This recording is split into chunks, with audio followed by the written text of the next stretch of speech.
Hey guys, welcome back to another video, and today I'm going to do something a little bit different. I'm going to go over these patch notes and give you guys my opinions on all these changes. Normally I wouldn't do this, I usually just play the game and we'll go from there, but this is such a big change and I feel like I want to talk about it. I really do. It's very meta defining, lots of big changes, character changes, weapon changes. Some controversial changes, especially from the eyes of a console player. I know that lots of console players are seeing some of these changes and they're like, ew, what's happening, you know? So I kind of want to go into detail with some of these things. If you want to read the patch notes for yourself, the link is in the description, feel free. I played all day today, first and foremost, just so I'm not ignorant and blind going into this. So I've actually played on this patch quite a bit. And I'm gonna have some gameplay of Gibraltar in the background, and then I'll play a second game as well. But without further ado, let's get right into it. So since you're watching some Gibraltar gameplay, let's start off. Gibraltar and Caustic, both of them received a new passive ability, sorry, an additional passive ability. It is called Fortified. So what happens is they take reduced damage by 10%. So essentially they get more health without actually getting more health. Okay.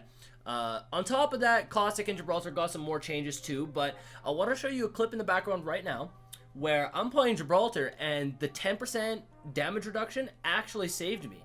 I didn't think that I was gonna be this noticeable, but as you can see, the health that I'm left with after this fight, this 10%, it literally saved me. So that was pretty cool. I don't know if it's necessarily meta defining to pick Gibraltar or Caustic now, but the 10% definitely helps, especially because they have a bigger hitbox, so a lot easier to hit. It'll be really helpful when you're just roaming the map and you're out in the open. If you start taking some shots, I mean, sometimes it was really easy just to laser a Gibraltar or a Caustic, right? At least now they'll have an extra second to react, basically. I mean, 10% doesn't sound like a lot, but it really is. It's almost like getting another full shot into them. So it's really good. It's really good. On top of that, Caustic also received gas damage per tick increased by 1 to 4, so a little bit more damage there, and he can throw them a little bit farther, his gas canisters, so kind of cool. I mean, not massive, but kind of cool. And then Gibraltar's gun shield actually increased another 25 health from 50 to 75, which is another good one. Honestly, I feel like Gibraltar is going to be in a really good place. I mean, here's the thing, man. People play these characters as if they're all the same, right? So you'll see people playing really aggressive with Octane or Pathfinder, for example. You can't really do that with Gibraltar. Gibraltar's got a different playstyle, right? You can still be a really good Gibraltar, and you may not necessarily get, you know, 15, 20 kills a game or anything like that, but you can still be a force in the game. You just got to play them a little bit differently. So Gibraltar and Caustic, they're definitely got their own spot. I don't really care for the changes for Caustic, sorry. I don't really care for the changes, the gas canister changes or anything like that. But it is what it is. No biggie. So that's the first changes to the heroes. Now, this is the big one. This is where things kind of get a little controversial. We're gonna start with the lesser and then we'll work to the end, alright? So first and foremost, let's get into the sniper rifles, if you want to call them sniper rifles, I guess. The G7 Scout, the triple take, and the longbow. They actually do more damage from the waist down. Beforehand, you would see a 25% reduction in damage. Now it's only 10%, which is really nice. I feel like, personally, that is an amazing change. Amazing change. The snipers in this game are very underwhelming. You're not using it kind of like as an individual, I guess. You kind of can. I don't know. Everything's all situational, but I do find that if you do hit shots, like if you're hitting consistent shots and you're hitting from the waist down, I mean, it's very underwhelming. So it's really nice, especially for the Scout. Now, the longbow has additional changes on top of that. Increased fire rate. Now, this is one of the big ones, man. I love sniping. You guys know I love sniping. That's kind of what this whole channel was based around prior to Apex, was sniping. And increased fire rate, incredible. On top of that, increased magazine size, once again, perfect. So if you get a purple extended mag on a longbow, you now have 12 rounds. The base went from 5 to 6. So really good, absolutely really good. It'll feel more like a DMR now rather than an actual sniper. It didn't do the damage of a sniper, but it felt like a sniper, you know what I mean? So the longbow buff, Love it. Absolutely amazing. That's about as far as the snipers go. There's some sway changes in there, a few other minor buffs, but yeah, that's basically it. Havoc. Now, I'm not a big fan of the Havoc. I think after this, I'm definitely going to be a fan of the Havoc. You'll be seeing lots of videos of the Havoc for sure. Increased base magazine size from 25 to 32. Thank Lord. Oh my goodness. This is one of the biggest problems that I had. I love it. I love it. The thing that I found with the Havoc is that if you didn't have a turbocharger, it really sucked trying to charge your shots, right? Especially if you only had 25. So like, if I was in a fight, I would try to like pre-charge it almost. So like, I would anticipate where my enemy is going to be. I would charge it beforehand, and sometimes I would shoot, 4 or 5 bullets before I even saw the enemy, and then I would start shooting, and it wouldn't be enough in the mag to finish them off. That's with no turbocharger. So with the extra 7 bullets in a round, I mean, that's going to be really nice. Also, if you like the select fire on the Havoc, really good changes for you too. Reduce cost per shot from 5 to 4. So not only do you have increased rounds, but the cost per shot is down as well. So that's really nice. They increase the damage, which is phenomenal. I can't believe that they increased the damage. I didn't expect them to increase damage for sure. By the way, this is with the charge beam. This isn't just the actual gun. This is with the select fire. This is the single shot. So increased damage with that, which is amazing. So you can shoot it more, you can shoot it more frequently, and it does more damage. It'll actually feel useful. So that's fantastic. On top of that, the Gold Havoc now has the turbocharger rather than the select fire, which I like a lot better too. I would never pick up a Gold Havoc just because it had the select fire. I don't care for it personally, but having the turbocharger on it, probably be picking that thing up. While we're on topic of gold weapons too, the 301, the sight has changed as well. It's got the 1 times 2 times variable, I believe. And then the Wingman actually has a digital threat, which is kind of funny because the Wingman video I just uploaded like last week, I said in that video that I don't like picking up gold Wingmans just because I don't like the sight on it.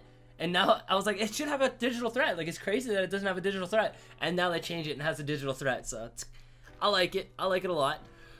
All right, now into the meat and potatoes of these changes. These are the big ones, okay? So the Wingman, we're gonna start with that. Reduced magazine size. So beforehand, if you picked up a Wingman, just a naked Wingman, no extended mags, you would have 6 rounds in a magazine. Now, if you pick up a Wingman, you're gonna have 4 rounds in a magazine. If you put an epic, a purple extended mag on it, you're gonna have 10 rather than 12. So lower the magazine size. I kind of feel like it's not a bad change necessarily. I know lots of people are thinking that it's a horrible change, right? Like, I guess to the casual audience and, to the people that don't have all day to play the video games, I understand it. You probably won't be picking up a Wingman as often, if at all. But if you're a really good player and you are really precise in your shots, the Wingman is still going to be really strong. I mean, don't kid yourself. Don't write it off completely, especially if, let's say you land and you find a skull piercer, and even if you don't find extended mags, honestly, we'll just pretend like there's no extended mags. Let's just say you found a skull piercer and then a couple minutes later you pick up a Wingman. I would still rock it. I think the Wingman is still really strong. I mean, depending on what armor and helmet the enemy has, you can still 2-hit people with a Wingman. I mean, 2 shots out of the 4 if you don't have extended mags, if you're hitting your shots, that's still pretty good, you know what I mean? So, depending on if you like it or not, you might want to consider searching for some heavy mags beforehand, depending on what kind of player you are. So, if you plan on using a Wingman now, you almost got to kind of plan for it, you know what I mean? So, if you see extended mags and a skull piercer, you might want to hang on to them in your inventory for a Wingman later on in the game, just so you can use it, right? That's kind of all I got to say about that.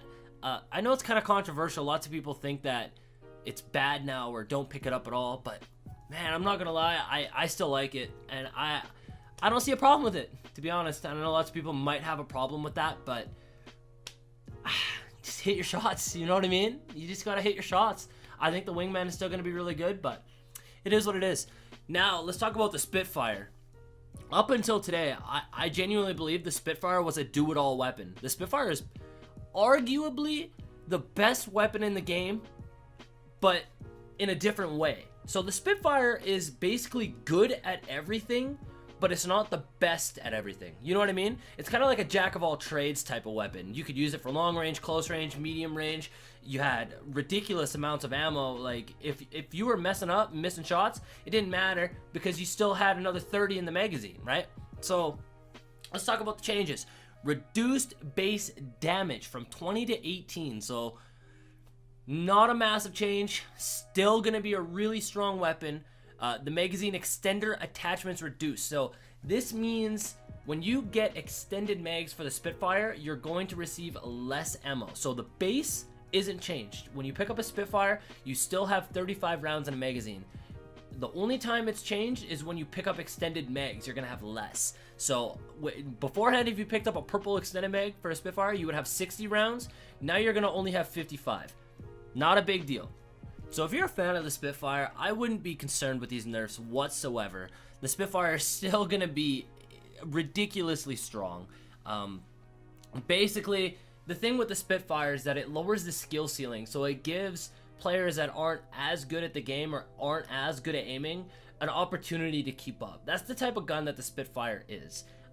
In my opinion, I think that the Spitfire needs a little bit more of a nerf.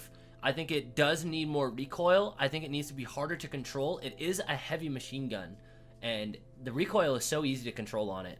I feel like that it needs a little bit more of a nerf, but you know, I don't really care too much. I find myself, if I'm dying to a player, most of the time it's because it's a Spitfire. The thing with the Spitfire is that there's a lot of room for error. You know what I mean? You can basically wipe a team. If you're a really good player and you can just mow people down from one target to the next, you can just mow people down. And if you're not a very good player, there's so much room for error that if you're missing shots, it doesn't matter because you have another 30 in the magazine before you even have to reload, right? So once again, if you're a fan of the Spitfire, I wouldn't be concerned whatsoever. It's still very strong. If you're a fan of the Wingman, if you're good and you can hit your shots, again, I wouldn't be concerned about it because you're supposed to be aiming high with the Wingman anyways. You know, aim high, hit the heads. You're still gonna be really good with the Wingman.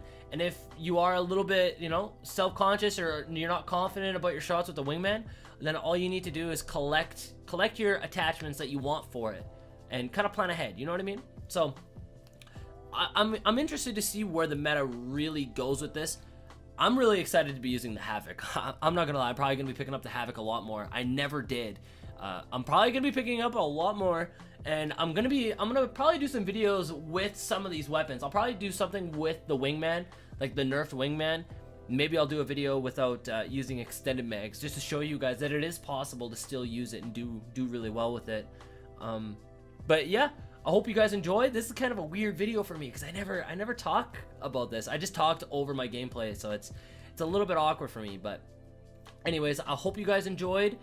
Let me know what you thought in the comment section down below. I want to hear your thoughts too. If you like these changes, if you know you don't like these changes, if you disagreed with my thoughts, I'm interested in hearing it. So thank you guys so much for watching, and I will see you on the next video.